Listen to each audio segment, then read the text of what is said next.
Welcome to the Tipping Point Show. I'm Jimmy Evans. I'm so glad that you've joined me today.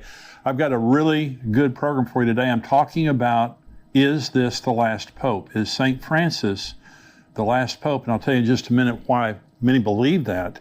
And I believe it certainly could be true, but I'm going to talk about that in just a minute. Remember, our conference is coming up September the 17th here in Dallas-Fort Worth at Fellowship Church, Grapevine, Texas, 5 minutes from DFW Airport. We would love to have you come. It's going to be from 9 in the morning until 5:30 in the afternoon. It's going to be myself, along with Rabbi Jonathan Kahn, Greg Laurie, Dr. Mark Hitchcock, Billy Crone, and Pastor Ed Young. He's going to be there, great speaker. He's the pastor of the church.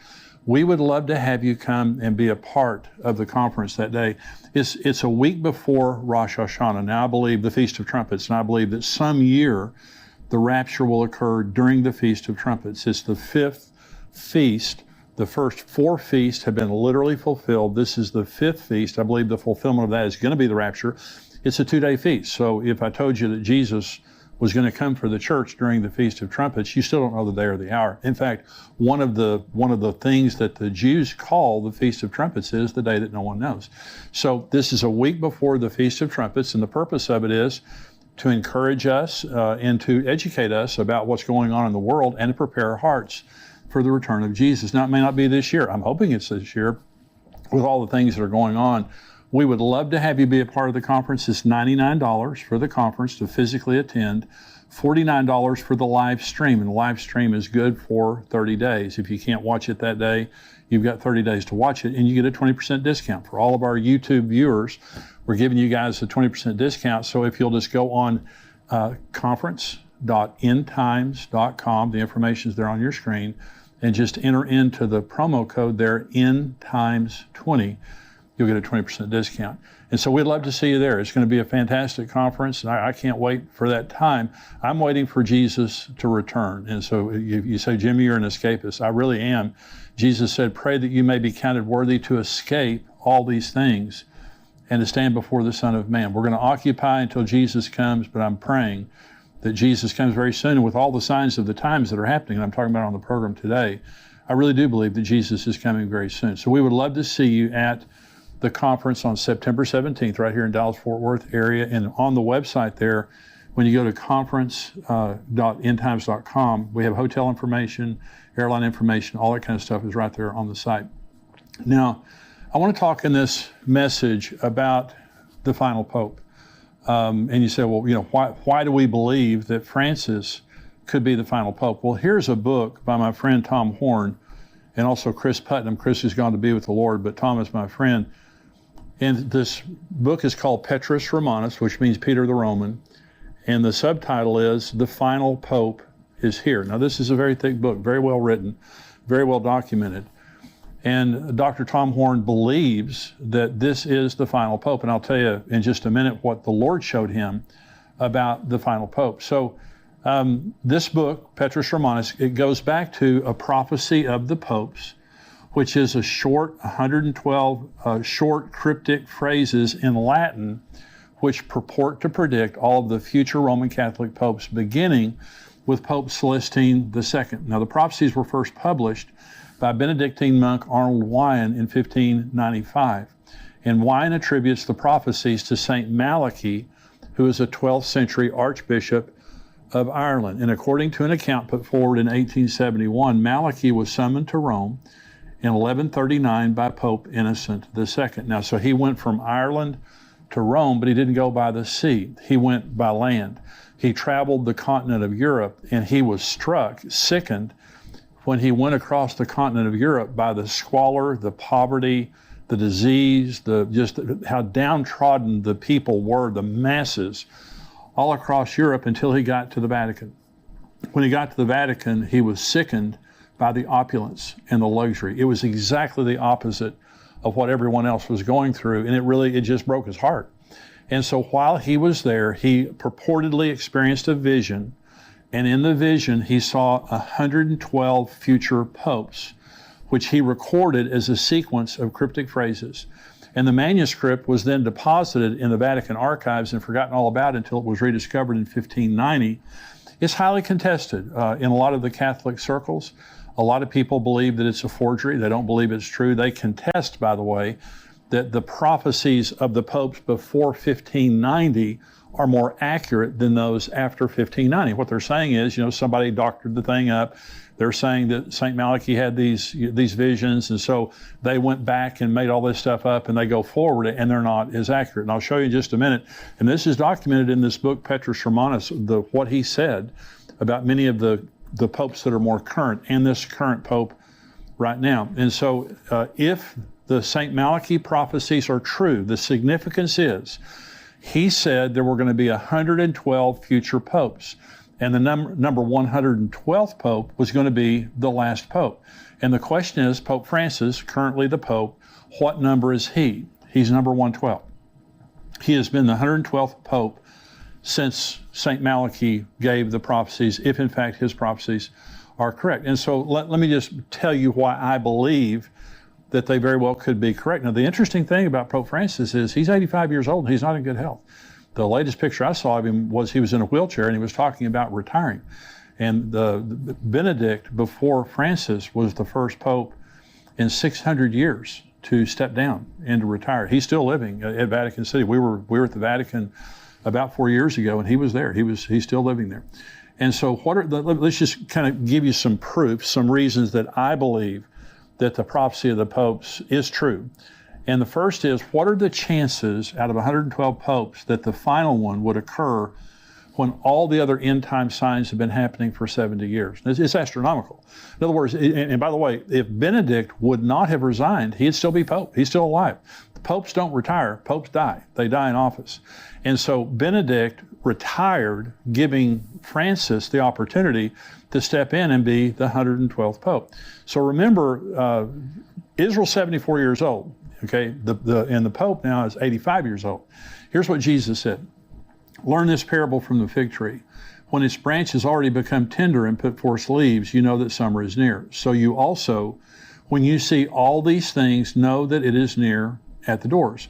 Assuredly, I say to you, this generation will by no means pass away till all these things take place. Heaven and earth will pass away, but my words will by no means pass away. So one of the things that you may have heard me say before, but it's worth repeating, and that is every generation has had signs of the end times. Every generation has, since Jesus. They've had some crazy person you could think was the Antichrist. They've had earthquakes and famines and all those kinds of things like that. We're the only generation that has every sign. We have every sign of the end times, and we're the only generation with Israel. Okay, Israel was destroyed in AD 70. The Romans destroyed the city and the sanctuary, like Jesus said they would in Luke 21. They destroyed the city and the sanctuary, like Daniel said in Daniel chapter 9. And they were scattered to the four corners of the world. Okay, until 1948. Until the most important sign that we have that we're living in the end times is the reestablishment of Israel. But Jesus said the generation that sees these things will see all things fulfilled. What he was saying is the generation that sees the beginning will see the end. And so Psalm 90 says the days of a man's life are 70 years, or if by reason of strength, they're 80 years. We're 74 years in since Israel became a nation. And we have a pope who the St. Malachi prophecies are saying is the final pope, number 112, and he's 85 years old and not in great health. And so if the tribulation started today, and according to St. Malachi's prophecy, the final pope will lead the church, or lead his flock, the Catholics, through the tribulation. He will lead his flock through many tribulations. I'll read you the exact prophecy here in just a minute. And so if the tribulation began today, okay, he would be 92 years old when it ended. So there's a clock ticking really hard on this thing, both the generation that we're living in and also on the final pope. And so we're living in a world where we're seeing all the end time signs coming true. And if they haven't come true, they're about to come true. They're happening right before our eyes. They're unfolding before our eyes. Jesus said there'd be wars and rumors of wars. Look at what's happening in the world right now.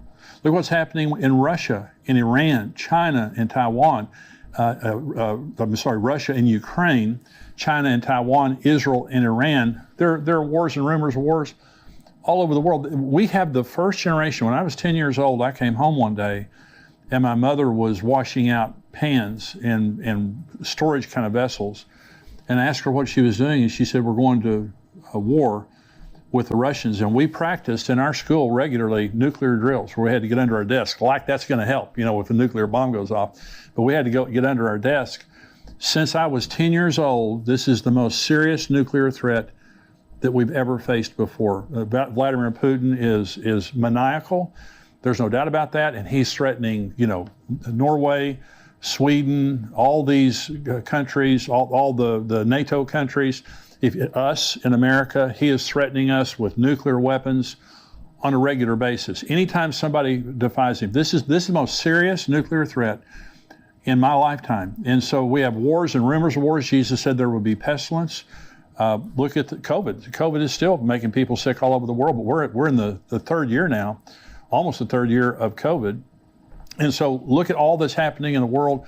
Famines, we have a worldwide food shortage right now.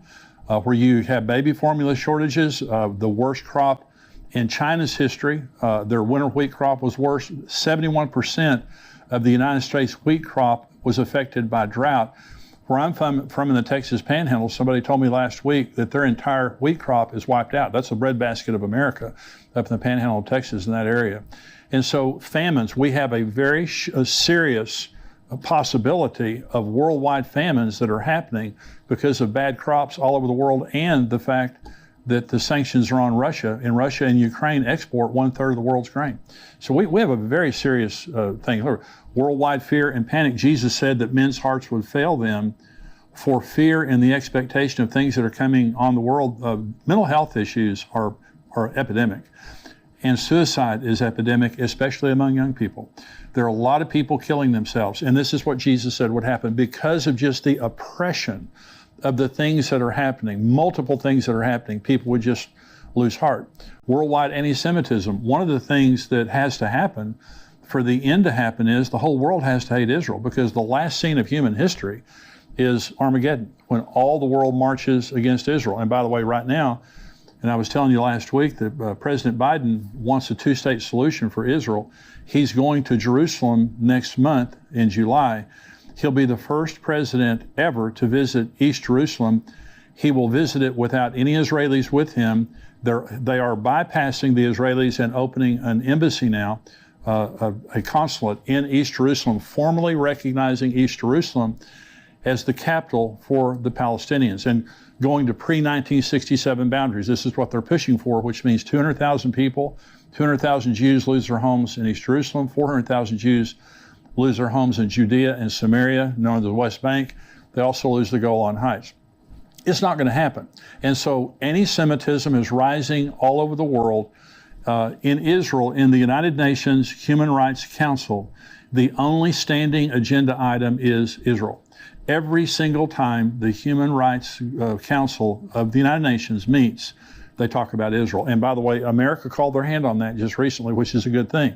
And so imagine this tiny little nation in the Middle East, the only democracy in the Middle East. They're more like the United States than any other country in the world. This tiny little nation has the world's attention, and the world hates them. They have been censured by the United Nations more than any other country in the world. And so why do they hate them so bad? Because it's the end times. It's a spirit. In Joel chapter 3, God says, I'm going to bring all the nations down to the valley of Jehoshaphat, and I'm going to enter into judgment with you there on account of my people, my heritage Israel, whom you've scattered among the nations, and you're dividing up my land. That's happening right before our eyes. So we have the 112th Pope in office, the last Pope. He's old. He can't live very much longer. He's old. And so we see all these end time signs taking place, the Gog-Magog war. Ezekiel 38 and 39, look what's happening right now with Russia, Iran, Turkey, Syria. They're all on the northern border of Israel.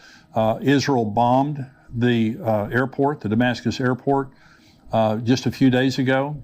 They bombed the tower, the runways, and they bombed all the cargo that had come in from Iran. And yesterday, Israel warned Syria that if they don't stop allowing the Iranians to fly weapons in there, they're going to start bombing his palaces. This is a big deal. And so I'm just saying, signs in the sun, moon, and stars, you go through all the things that are happening in the world right now. It's what Jesus said would happen. It's what the Bible said would happen in the end of time. And we just happen to have the 112th Pope. in office right now.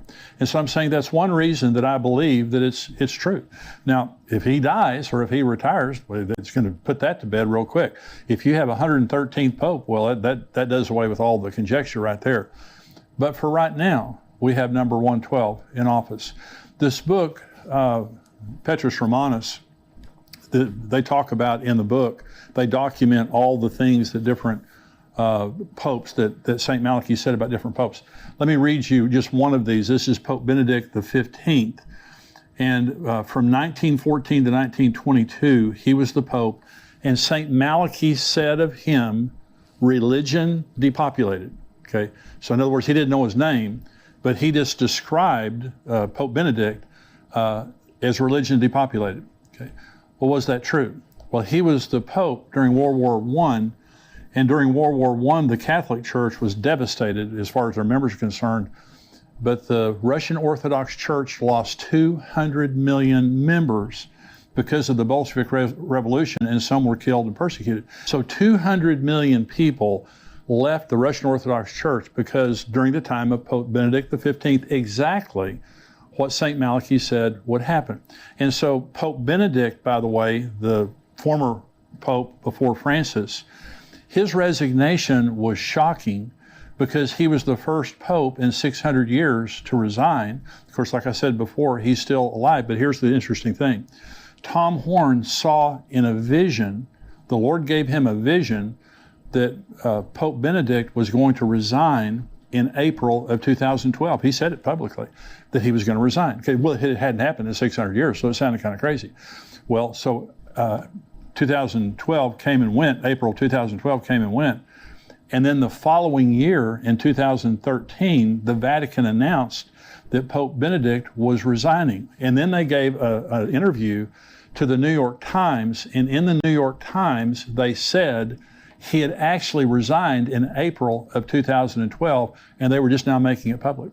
So why would the Lord show Tom Horn? Now, he's my friend, and you can see this on YouTube. Why would the Lord show Tom Horn that the Pope, Benedict, was going to resign? It's because I believe it validates, again, what they wrote in the book. I believe that this is the 112th Pope, and I believe that, many things are now let me say one thing. Anytime something is extra biblical, which means if I'm talking about Bible prophecy, something that's clearly in the Bible, I'm going to be very strong about it. I'm not strong about extra biblical stuff. And so I'm not saying, you have to believe this or else. I'm just saying it's another thing out there that gets me to believe that God is up to something and we're living in the end of the end times. The reference to St. Francis, let me just talk about him specifically. So here's what St. Malachy said about the 112th Pope. And this is right now Francis. This is a quote. In the final persecution of the Holy Roman Church, there will sit Peter the Roman, who will pasture his sheep in many tribulations. And when these things are finished, the city of 7 hills will be destroyed, and the dreadful judge will judge his people. The end. That's it. Of all of his cryptic phrases for 112 popes, that's what he wrote about Francis, 112th Pope.